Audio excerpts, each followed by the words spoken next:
ಎಂಟ್ವಿಗ್ ಬೇವಿನ ಗಿಡದ ಸುತ್ತ ಒಂದು ಕಟ್ಟಿ ಕಟ್ಟಿದ್ರು, ಯಾರು ಕಾಣಲಿಲ್ಲ. ನಡೆದಿಂದ ಸುಸ್ತಾಗಿತ್ತು, ಹೊಟ್ಟಿ ಒಂದು ಕಡೆಗೆ ಹಸಿಬೇಕದೆ. ಯಾವಾಗಿಂದ ಹಾಲೈನವರು ಬಂದು ಆ ಕಟ್ಟಿ ಮೇಲೆ ಬಂದು ಇವೆರಡೂ ಮೊಳಕಾಲಿಂದ ಹೊಟ್ಟೆಯಾಗಿ ತಗೊಂಡು ಹಿಂಗೆ ಗೂಡಿಸ್ಕೊಂಡು ಮಕ್ಕೊಂಡು ಬಿಟ್ಟು, ಒಂದು ಕಡೆಗೆ ಅಂದ ಕಣ ತುಂಬ ನೀರು ತೆಗಿಲಿಕ್ಕೈತ, ಇನ್ನೊಂದು ಕಡೆಗೆ ಅಂದ ಹಸಿವು ತಾಳವಲ್ದು, ಎಲ್ಲಿಗೆ ಹೋಗ್ಬೇಕು ಅನ್ನೋದು ತಿಳಿವಲ್ದು, ಯಾರ ಹತ್ರ ಹೋಗ್ಬೇಕು ಅನ್ನೋದು ತಿಳಿವಲ್ದು. ನೂರಾರು ಜನರ ಕಟ್ಟಿ ಮಕ್ಕಳು ತಿರುಗಾಡ್ತಾರೆ, ಯಾರು ಹಾಲೈನವರಿಗೆ ಅದು ಮಾತಾಡಿಸಲಿಲ್ಲ. ನೂರಾರು ಜನರನ್ನ ಅದೇ ಕಟ್ಟಿ ಮಗಲನ್ನ ತಿರುಗಾಡ್ಲಿಕ್ಕತ್ತಾರೆ, ನೋಡ್ತಾರೆ, ಯಾವುದೋ ಜಂಗಮರ ಪಾರಿದ್ದಿರ್ಬೇಕಂತಾರ ಹೋಗ್ತಾರ.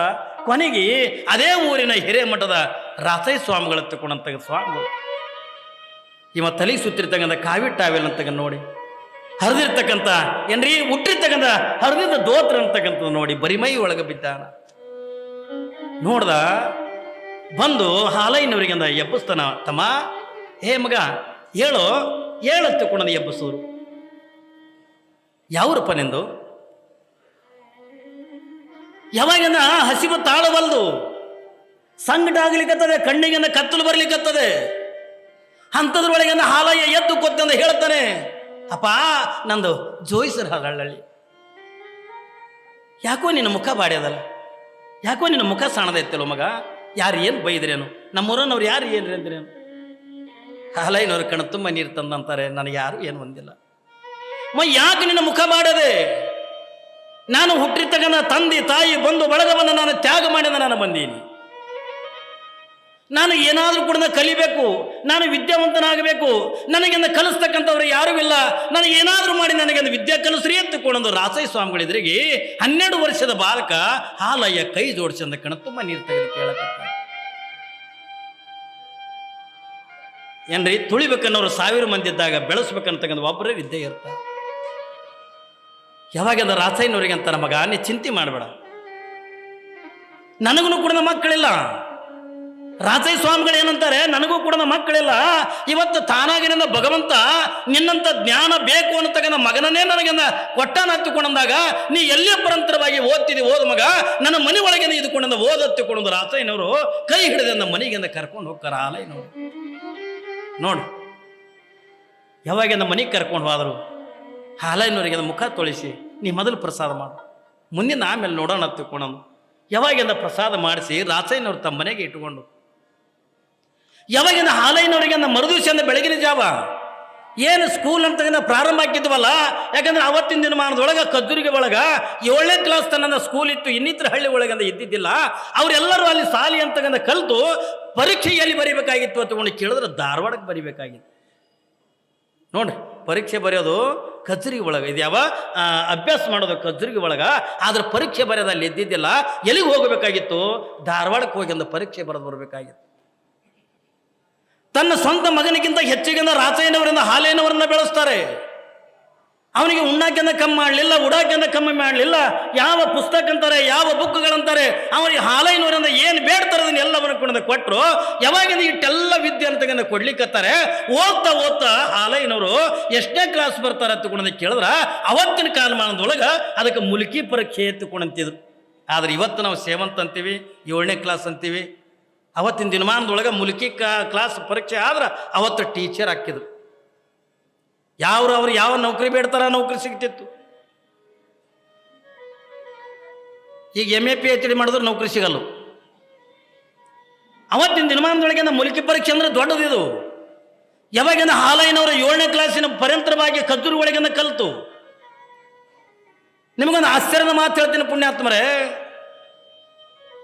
ಅವತ್ತಿನ ದಿನಮಾನದೊಳಗೆ ಧಾರವಾಡಕ್ಕಿಂದ ಮುಲ್ಕಿ ಪರೀಕ್ಷೆ ಬರೀಬೇಕಾದ್ರೆ ಧಾರವಾಡಕ್ಕಿಂದ ಹೋಗಬೇಕಾಗಿತ್ತು. ಆ ಕಚುರ್ಗಿ ಗ್ರಾಮದ ಎಲ್ಲ ಮಕ್ಕಳ ಜೊತೆ ಒಳಗೆ ಹಾಲೈನು ಕೂಡ ನಡ್ಕೋಂತ ಏನ್ರಿ ಧಾರವಾಡಕ್ಕಿಂದ ಹೋಗ್ತಾರ. ಯಾವಾಗಿಂದ ನಡೀತಾ ಧಾರವಾಡ ಅಂದ ಪಟ್ಟಣಕ್ಕಿಂದ ಬಂದ್ರು.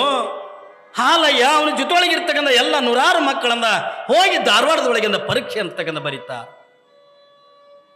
ಎಲ್ಲ ಒಬ್ರಿಗೊಬ್ರು ಮಾತಾಡ್ತಿದ್ರು. ನಾ ಪಾಸ್ ಹಾಕೇನಿ, ನಾ ಅಟ್ಟು ಪರೀಕ್ಷೆ ಬರ್ದೀನಿ, ನಾ ಇಟ್ಟು ಪರೀಕ್ಷೆ ಬರ್ದೀನಿ. ನಾವೆಲ್ಲ ನಮ್ಮ ಮಕ್ಕಳನ್ನ ಬರ್ತಾವಲ್ರಿ ಮನೆಗೆ, ನೀವು ಬಂದು ಕೂಡ ಕೇಳ್ತಿರಿಲ್ಲ ಮಕ್ಕಳಿಗೆ, ಅಪ್ಪ ನೀ ಎಷ್ಟು ಬರ್ದೀವ? ಅಪ್ಪಾಜಿ ನಾನು 100ಕ್ಕೆ 100 ಬರಟ್ಟಂದ ಬರ್ದೀನಿ. ಏನ್ರಿ ನಾನು 100ಕ್ಕೆ 99 ಬರಟ್ಟಂದ ಬರ್ದೀನಿ. 100ಕ್ಕೆ 99 ಬರೆದ್ರು ನಮ್ಮ ತಂದೆ ತಾಯಿಗಳಿಗೆ ಅದು ಸಮಾಧಾನ ಇಲ್ಲ ಮಕ್ಕಳ ಮೇಲೆ. ನೀ 100 ತರಬೇಕಾಗಿತ್ತು, ಎಲ್ಲಿ ತರ್ಬೇಕ? ಕೈಯಾಗ ಮೊಬೈಲ್ ಕೊಟ್ಟಾಗ ಏನ್ರಿ?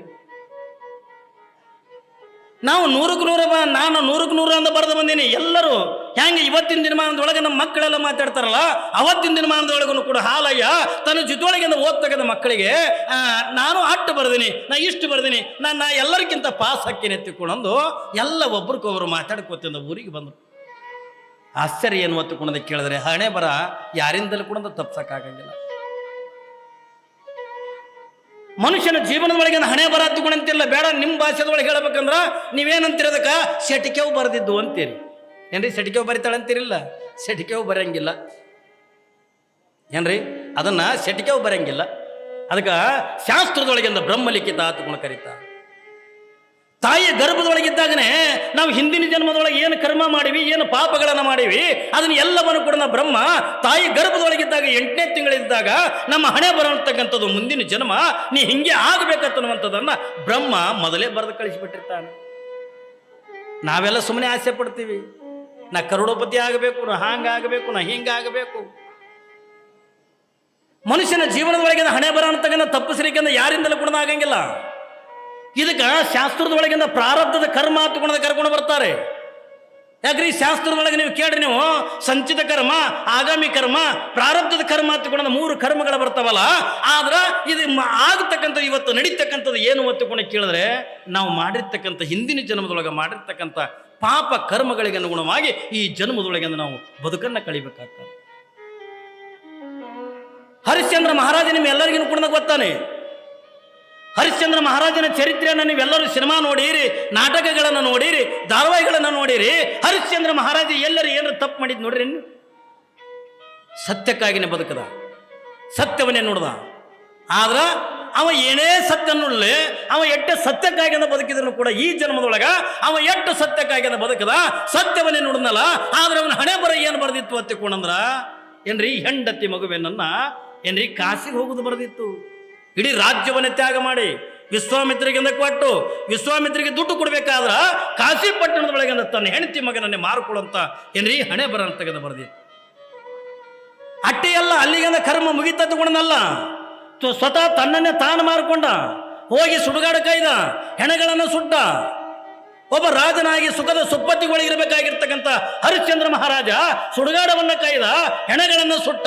ಅವ್ರು ಕೊಟ್ಟಿರ್ತಕ್ಕಂಥ ಪಡಿ ಅಕ್ಕಿ ಒಳಗ ಅದೇ ಹೆಣದ ಬೂದಿ ಮ್ಯಾಲ ಅನ್ನ ಬಯಸ್ಕೊಂಡು ಉಂಡ.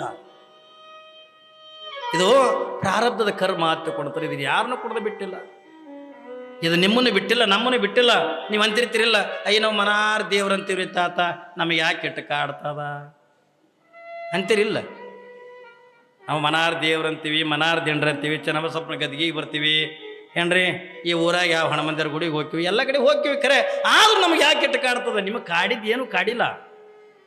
ನಿಮಗೇನು ಕಾಡ್ಯದಂದ್ರೆ ನೀವು ಅಂಥದ್ದು ಏನು ಕಾಡಿರಂಗಿಲ್ಲ. ಖರೆ ಆದ್ರೆ ನಾವು ಏನಂತೀವಿ, ತಾತ ನಮ್ಗೆ ಯಾಕೆ ಕೆಟ್ಟ ಕಾಡ್ತದ, ನಮ್ಗೆ ಯಾಕೆ ಕೆಟ್ಟ ಕಷ್ಟಗಳು ಬರ್ತಾವ, ನಾವೆಲ್ಲ ಅಂತೀವಲ್ಲ. ಇದು ಕಾಡೋದು ಇವತ್ತಿಂದಲ್ಲ, ಹಿಂದಿನ ಜನ್ಮದ್ದು, ಪೂರ್ವ ಜನ್ಮ. ಹೇಳ್ತಾರಲ್ಲ ಶರಣರು, ನಿಜಗುಣಿಸೋಕೊಳ್ಳೋದು ಮಾತು ಹೇಳ್ತಾರಲ್ಲ, ಹಿಂದಿನ ಪುಣ್ಯವನ್ನು ಎಂದು ನೋಡಬೇಕಾತ್ಮ, ಇಂದಿನ ಪುಣ್ಯವನ್ನು ಮುಂದೆ ನೋಡಬೇಕಾತ್ಮ.